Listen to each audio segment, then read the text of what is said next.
ମଣିଷର ସବୁଠାରୁ ବଡ଼ ଭୁଲ ହେଲା ସେ ଅଧା ଶୁଣେ, ଚଉଠା ବୁଝେ, ଶୂନ ଭାବେ, ହେଲେ ରିସ୍ପଣ୍ଡ କିନ୍ତୁ ଦ୍ୱିଗୁଣା ଦେଇଥାଏ। ସେତେବେଳେ ମଣିଷର ପକେଟରେ ପଇସା ଥାଏ, ସେତେବେଳେ ଯିଏ ଭୁଲିଯାଏ ଯେ ସେ କିଏ, ଆଉ ଯେତେବେଳେ ତା ପାଖରେ ପଇସା ନଥାଏ ସେତେବେଳେ ଦୁନିଆ ଭୁଲିଯାଏ ଯେ ସେ କିଏ। ସଫଳତା ପାଇବା ହେଲେ ବ୍ୟବହାର ପିଲାଙ୍କ ପରି, କାମରେ ଟୋକାଙ୍କ ପରି, ଆଉ ଅନୁଭବରେ ବୁଢ଼ାଙ୍କ ପରି ହେବା ଜରୁରୀ। ନିଜ ଲୋକ କେବେ ବି କାନ୍ଦନ୍ତି ନାହିଁ।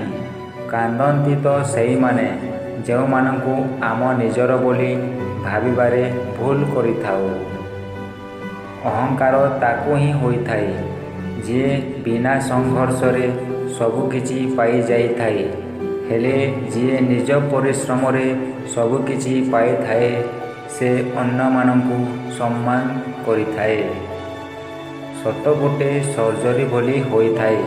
କିଛି ସମୟ କଷ୍ଟ ହୋଇଥାଏ, ହେଲେ ପରେ ବହୁତ ଆରାମ ଲାଗିଥାଏ। ମିଛ ଗୋଟେ ପେନକିଲର ଭଳି ହୋଇଥାଏ।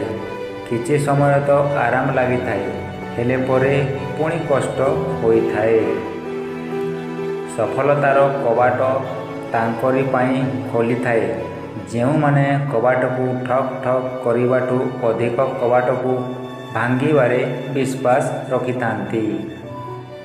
ଭବନ ଓ ଭାବନାକୁ ସମୟ ସମୟରେ ସଫା କରିବା ଦରକାର, କାରଣ ଅଧିକ ଦିନ ହୋଇଗଲେ ଭବନର ବହୁତ ମୂଲ୍ୟହୀନ ଜିନିଷ ଓ ଭାବନାର ବହୁତ ମୂଲ୍ୟହୀନ କଥା ଜମା ହୋଇ ଯାଇଥାଏ।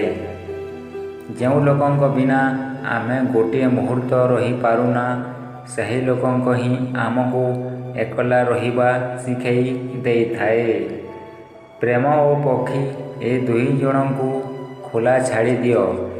ଯଦି ସେମାନେ ଫେରିଲେ ତାହେଲେ ସେମାନେ ଆପଣଙ୍କର, ଆଉ ଯଦି ନ ଫେରିଲେ ସେମାନେ ଆପଣଙ୍କ ହିଁ ନଥିଲେ।